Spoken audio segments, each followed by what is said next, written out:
میں اپنے پاگل دیور کو اپنے ساتھ سلاتی تھی، لیکن جب میں اٹھتی تو میری ٹانگیں بہت درد کر رہی ہوتی تھیں۔ ایک رات میں نے نیند کا بہانہ کیا، میرے تو ہوش اڑ گئے جب دیکھا کہ دیور نے میری ٹانگیں… میرا نام فرح ہے، میری عمر اس وقت 34 سال ہے۔ 26 سال کی عمر میں میری شادی اسد کے ساتھ ہوئی تھی۔ ہمارے گھر میں ٹوٹل 4 لوگ ہی رہتے تھے، اسد، اس کا چھوٹا بھائی علی، میری ساس کو کینسر تھا جس کی وجہ سے ان کا انتقال ہو گیا تھا، اور میرا دیور علی دماغ سے پاگل تھا، اسے دنیا کی کوئی ہوش نہیں ہوتی تھی۔ میرے شوہر سعودی عرب میں کام کیا کرتے تھے تو وہ زیادہ تر وہیں پر رہتے تھے۔ 2 سال کے بعد 2 مہینے کی چھٹی کے لیے پاکستان آتے تھے اور پھر واپس چلے جاتے تھے، کیونکہ یہاں پر اس طرح کے حالات نہیں تھے کہ ہمارا گزر بسر ہو سکے۔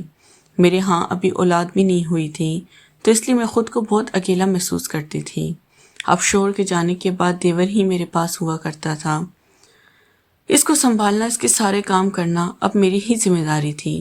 امی شوہر کو کچھ کہہ بھی نہیں سکتی تھی کیونکہ اس کا ایک لوتا بھائی تھا جس کی ساری ذمہ داری میرے اوپر ہی عائد ہوتی تھی۔ اب شوہر اگر اپنے بھائی کا خیال نہیں رکھتا تو لوگ اسے کیا کہتے، اس لیے شوہر کے جانے کے بعد دیور کو سنبھالنا میرے اوپر ہی آتا تھا۔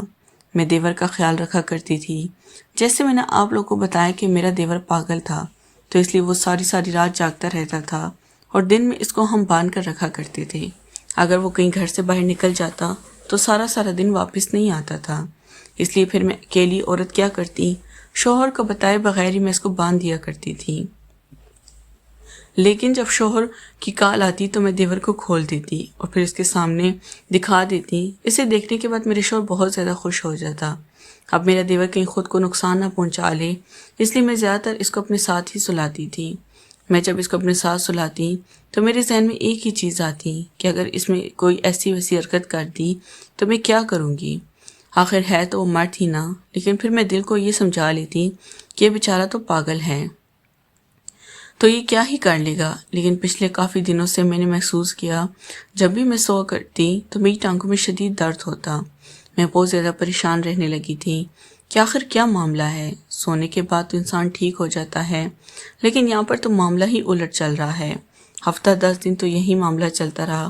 پھر میں ڈاکٹر کے پاس چلی گئی۔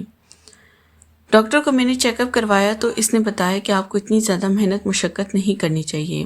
جب میں نے ڈاکٹر کی بات سنی تو میں بہت پریشان ہو گئی کہ میں ایسا محنت مشقت والا کون سا کام کرتی ہوں جس سے مجھے اتنی زیادہ تھکاوٹ ہو جاتی ہے، کیونکہ میں تو صرف دیور کا ہی خیال رکھتی تھی۔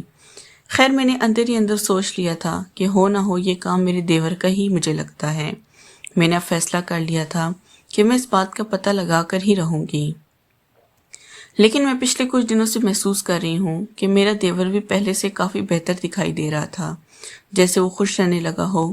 مجھے اس چیز سے بڑی پریشانی ہو رہی تھی کہ آخر ایسا کیا ہوا ہے۔ مجھے دیور کی حرکات بھی کچھ مشکوک دکھائی دے رہی تھی، اس لیے میں نے فیصلہ کر لیا کہ اب میں یہ پتہ لگا کر ہی رہوں گی۔ خیر، میں نے سونے کا بہانہ کیا اور میں لیٹ گئی۔ دیور کو جب یقین ہو گیا کہ میں سو گئی ہوں تو وہ اٹھا اور مجھے کچھ سنگھانے لگا۔ میں نے آنکھ چرا کر دیکھ لیا اور میں نے اپنی سانس بند کر لی۔ دیور کو جب یہ حوصلہ ہو گیا کہ میں بے ہوش ہو گئی ہوں تو اپنا کام شروع کرنے لگا۔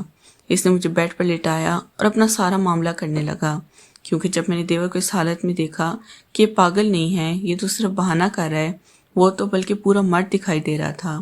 کیونکہ جب میں نے اس کے جسم کو دیکھا تو مجھے واضح معلوم ہو رہا تھا کہ یہ پاگل نہیں ہے، بلکہ جان بوجھ کر میرے ساتھ سونے کے بہانے ناٹک کر رہا ہے۔ پھر میں لیٹی رہی اور مجھے جو پیاس تھی میں نے وہ بجھنے دی۔ دیور نے اپنا کام مکمل کیا اور میرے ساتھ لیٹ گیا۔ جب صبح اٹھی تو دیور میری طرف دیکھ کر مسکرانے لگا اور کہنے لگا، بھابھی آپ بہت اچھی ہیں۔ اب میں سمجھ گئی تھی کہ دیور مجھے کیوں اتنی اچھی کہہ رہا ہے، کیونکہ اس کا دال پانی جو چل رہا ہے۔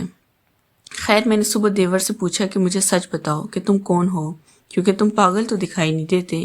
تو پھر دیور نے مجھے بتایا کہ میں آپ کو کالج سے ہی پسند کرتا ہوں۔ میرا نام علی نہیں عامر ہے، میں تم سے 2 کلاس پیچھے پڑھتا تھا۔ میں تمہیں بہت پسند کرتا تھا، لیکن میرے اندر بات کرنے کا حوصلہ نہیں تھا، اس لیے جب تمہاری شادی میرے بھائی سے ہو گئی تو میرا تو دل ہی ٹوٹ گیا، میں پاگل ہو گیا، میرے دماغ پر گہرا اثر ہوا تھا۔ لیکن جب شادی ہو کر تم ہمارے گھر آ گئی تو میں نے اپنا علاج کروایا۔ اب میرے پاس اور کوئی چارہ نہیں تھا، اس لیے میں تمہارے ساتھ سونا بھی چاہتا تھا، تو میں نے پاگل ہونے کا ناٹک کیا۔